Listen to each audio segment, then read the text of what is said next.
Right. ఆంధ్రప్రభలో updates ఏమైనా చూసే ప్రయత్నం చేద్దాం. బలహీన వర్గాల సాధికారతే లక్ష్యం ఉద్యమంలో చేపట్టామన్న ఖర్గే. ఇప్పటికే తెలంగాణలో మొదలు పెట్టామన్న కాంగ్రెస్ చీఫ్.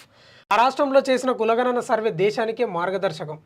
బీసీలకు 42% రిజర్వేషన్లు, బిల్లు ఆమోదానికి కేంద్రంపై ఒత్తిడి. రాహుల్ గాంధీ ఖర్గేతో రేవంత్ బట్టి భేటీ. బీసీ రిజర్వేషన్లపై పార్లమెంటులో గలమెత్తాలని వినతి. ఏదైతే తెలంగాణలో బీసీ రిజర్వేషన్కు ఆర్డినెన్స్ తెచ్చిండ్రో కేంద్రంపై ఒత్తిడి తెచ్చి బిల్లు ప్రవేశపెట్టాల పార్లమెంటులో అనే దాని విషయంపై అటు ముఖ్యమంత్రి రేవంత్ రెడ్డి, బట్టి, వివిధ బీసీ వర్గాలకు చెందిన మంత్రులు కానీ ఎమ్మెల్యేలు కానీ చాలామంది ఇప్పుడు ఢిల్లీలో ఉన్నారు. రాహుల్ గాంధీ ఖర్గేతో కూడా భేటీ అయిన పరిస్థితి కనిపిస్తుంది.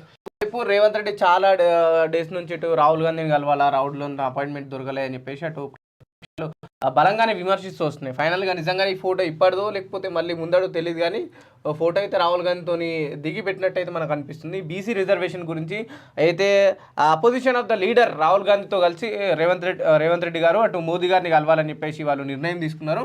సో కాంగ్రెస్ పార్టీ పెద్దలు కూడా అందరు చర్చిస్తున్న వైనం మనకి ఫోటోలో కనిపిస్తుంది. తెలంగాణలో బలహీన వర్గాల సాధికారత కోసం కాంగ్రెస్ పార్టీ సామాజిక న్యాయం 2.0 ఉద్యమాన్ని ప్రారంభించిందని ఏఐసిసి అధ్యక్షుడు మల్లికార్జున ఖర్గే అన్నారు. తెలంగాణ ప్రభుత్వం నిర్వహించిన కులగణన సర్వే దేశానికే మార్గదర్శకమన్నారు.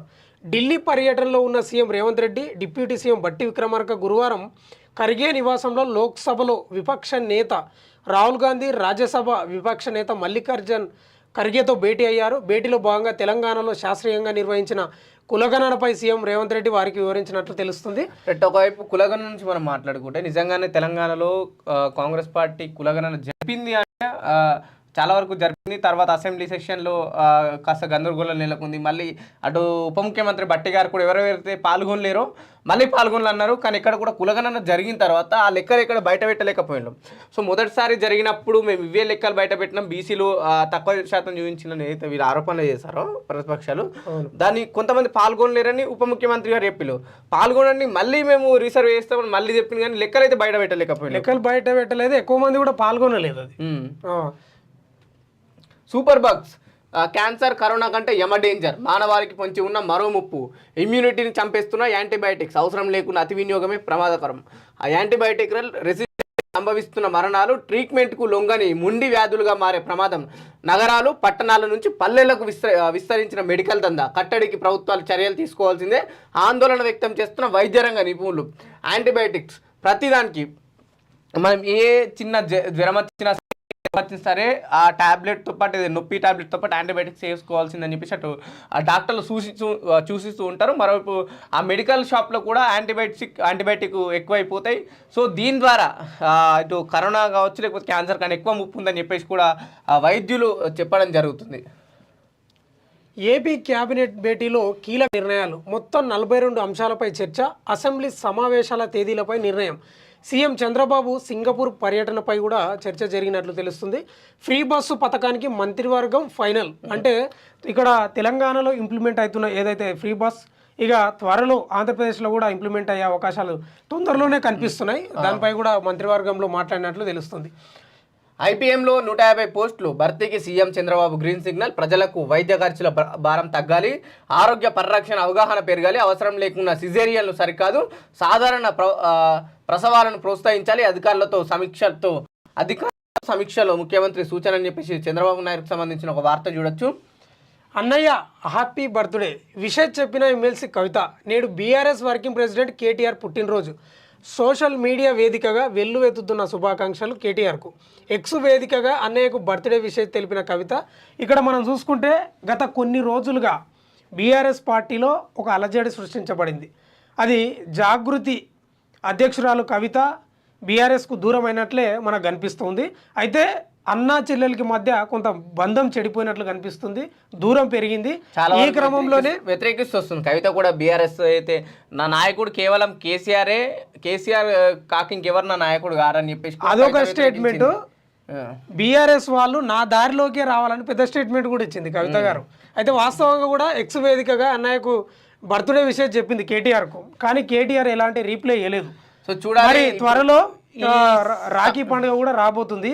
మరి అప్పుడు రాఖీ కట్టడానికి వెళ్తుందా లేదా అనేది మాత్రం కొంచెం ఆసక్తికరంగా మారింది ఇప్పుడు. రైళ్ల బ్లాస్ట్ తీరుపై సుప్రీంకోర్టు స్టే, హైకోర్టు తీర్పుతో విడుదలైన దోషులు వారంతా నిర్దోషులే అని ముంబై కోర్టు జడ్జిమెంట్. అప్పీల్కు వెళ్లిన మహారాష్ట్ర సర్కార్ విడుదలైన 11 మందికి నోటీసులు జారీ, స్పందన తెలియజేయాలన్న సుప్రీంకోర్టు అని ప్రధానంగా ఈ బ్లాస్టింగ్ విషయం గురించి కూడా ఒక వార్త చూడొచ్చు. చైనా సరిహద్దుల్లో కుప్పకూలిన అంగార విమానంలో ప్రయాణిస్తూ 49 మంది మృతి, తొలుత ఏటీసీతో సంబంధాలు కట్, మిస్ అయినందుకు సెర్చ్ ఆపరేషన్. బాగోవేష్ చైనా నుంచి టిండాకు వెళ్తున్న విమానం అమూర్ ప్రాంతంలో రాడార్తో సంబంధాలు కట్, దట్టమైన అటవీ ప్రాంతంలో కుప్ప కూలిపోయిందని సమాచారం.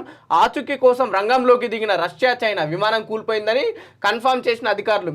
ఈ గత కొంతకాలంగా చూస్తున్నాం ఈ విమానాల్లో సాంకేతిక లోపంలో కావచ్చు, లేకపోతే విమానాలు కుప్ప కూలిపోవడం కావచ్చు కంటిన్యూగా జరుగుతున్నాయి. దీని వెనుక అసలు ఏంటో రహస్యం చాలామందికి తెలియట్లేదు.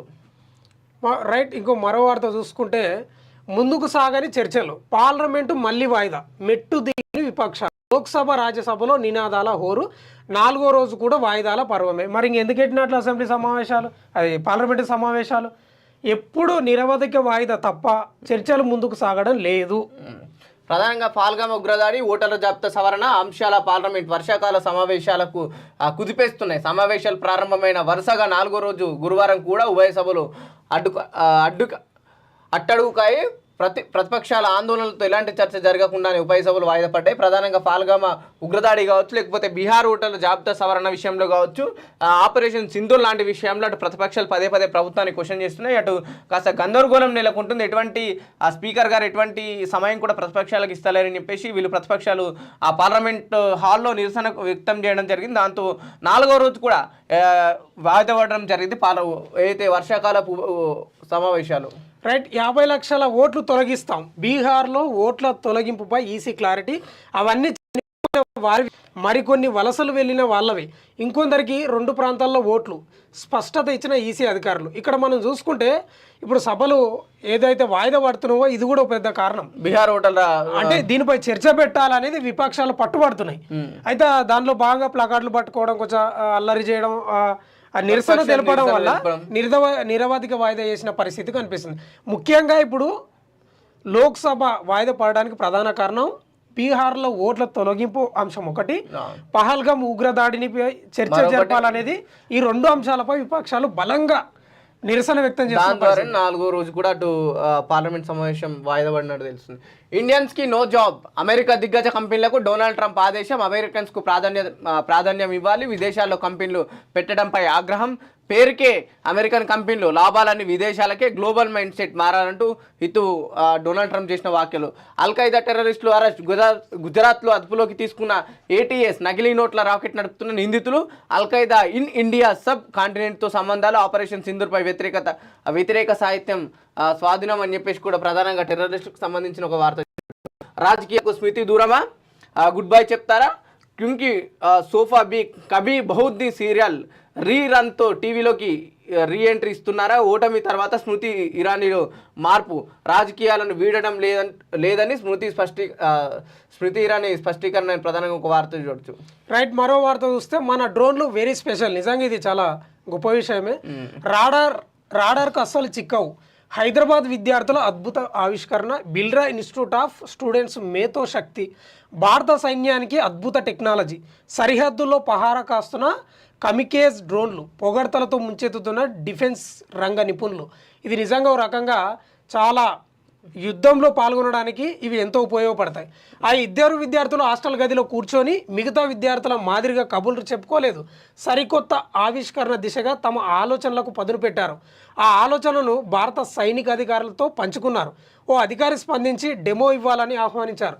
దాంతో వారి నైపుణ్యం ఏంటో తెలిసిపోయింది. ఇక ఇప్పుడు ఏకంగా భారత సైన్యానికి తమ ఆలోచనలో రూపొందిన ఉత్పత్తులను విక్రయించే స్థాయికి చేరుకున్నారు. నిజంగా ఇది చాలా గర్వకారణం. ఈ విజయగాథకు హైదరాబాద్లోని Birla institute of technology and science campus వేదికగా మారింది.